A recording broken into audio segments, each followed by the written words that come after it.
ज़्यादातर बच्चों का कि सर मैप में कैसे लिखना है, तो आप ये मैप देख सकते हैं। सबसे पहले इस पर रोल नंबर डालना है आपके लिए और अपनी कॉपी के बीच में लगाना है। अब क्वेश्चन क्या क्या आ सकते हैं ये मैं आपको बता रहा हूँ। तो पहले तो ये भारत का नक्शा है, इसको 3 हिस्सों में डिवाइड कर लीजिए आप।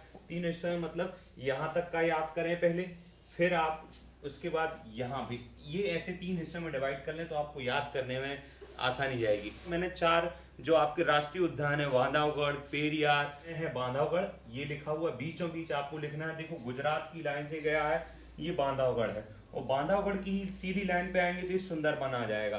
तो एक तो सुंदरबन आ सकता है, बांधवगढ़ आ सकता है। सुंदरबन आप देखें जो ये पश्चिम बंगाल देश है, इसके जस्ट बाजू में ये जो डेल्टा दिख रहा है, खिरविरी टाइप की ये जो लाइन है बीच में, फिर पानी, फिर तो यहाँ पर है ये अपना, है ना, बांधवगढ़। इसके बाद अगर पेंच पूछा जाए तो पेंच नीचे है और यहाँ पर आप आएंगे तो ये पेरियार बिल्कुल लास्ट में है, दिख रहे हैं आप। पेरियार को अगर पूछा जाता है तो ये यहाँ पर पेरियार है। ये जो चौंच दिख रही है यहाँ से आप पेरियार लगाएंगे। उसके बाद यहाँ पर आप गुजरात की ये वाली लाइन लेंगे, थोड़ा सा ऊपर से ये वाला, ये जो मुंह दिख रहा है यहाँ से तो बांधवगढ़ बीचों बीच, और इसके जस्ट नीचे जो है यहाँ पर ये हो गया सुंदरबन। इसके बाद और अगर पूछा जाता है कार्बेट का, तो कार्बेट यहाँ दिख रहा है गर्दन, मतलब भारत माता है मान लो, तो ये नीचे गर्दन के जस्ट नीचे ये वाला हिस्सा ये कार्बेट हो गया। अब क्वेश्चन दूसरा ये बन सकता है कि भारत में नदियां हैं तो नदियों का भी बना सकते हैं, बांध का क्वेश्चन बन सकता है। जैसे हीराकुंड बांध का है, ये बन सकता है। हीराकुंड महानदी पर ये हीराकुंड हो गया यहाँ पर। तो आपको यहाँ पर क्या करना है, मैप में आपको अपना कॉपी में पहले मैप नंबर लिखना है कि हीराकुंड 1 नंबर, फिर लिखना है आपको नर्मदा नदी 2 नंबर, ऐसा। फिर जैसे आपने यहाँ मैप खाली मिला तो आपने यहाँ बिंदु बनाया और लिख दिया हीराकुंड और 1 नंबर भी डाल देना है, ठीक है, ऐसा करना। तो हीराकुंड यहाँ पर है, देखो ये बिल्कुल सीधे सीधे हम आए तो यहाँ पर ये हीराकुंड है और यहीं पर आप जाएंगे तो यहाँ पर सरदार सरोवर बिल्कुल लाइन में है। जैसे बांधवगढ़ और सुंदरगढ़ लाइन में थे, वैसे हीराकुंड और अपना ये जो सरदार सरोवर गुजरात की ये पहली लाइन पे है, ये याद रखना है। बांधवगढ़ यहाँ से खींची थी हमने लाइन तो यहाँ पर बांधवगढ़ था और यहाँ पर था सुंदरबन।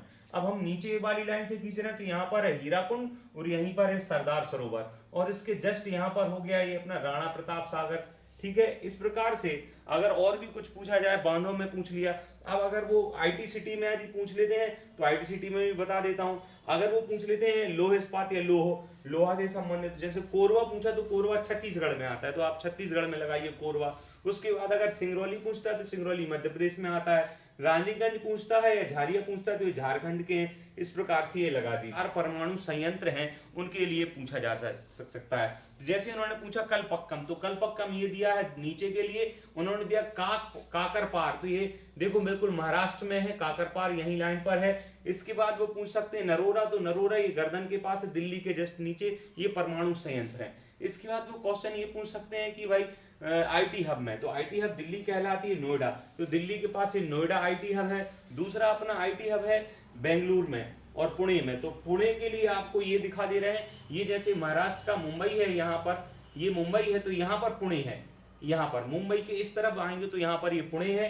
पुणे के बाद मैं दिल्ली बता दिया, नोएडा यहीं पर है। इसके बाद आप चेन्नई और बेंगलुरु पे आ जाएं, तो बेंगलुरु कर्नाटक की राजधानी, बीचों बीच यहाँ पर आ जाएं।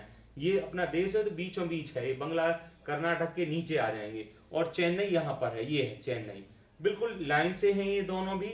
इस प्रकार से हमने ये चेन्नई देखा, कर्नाटक में, तमिलनाडु में चेन्नई है, महाराष्ट्र यहाँ है और दिल्ली वहाँ है। तो इस प्रकार से मैप में क्वेश्चन पूछे जाते हैं। अगर समझ में आया तो लाइक करें। Thank you.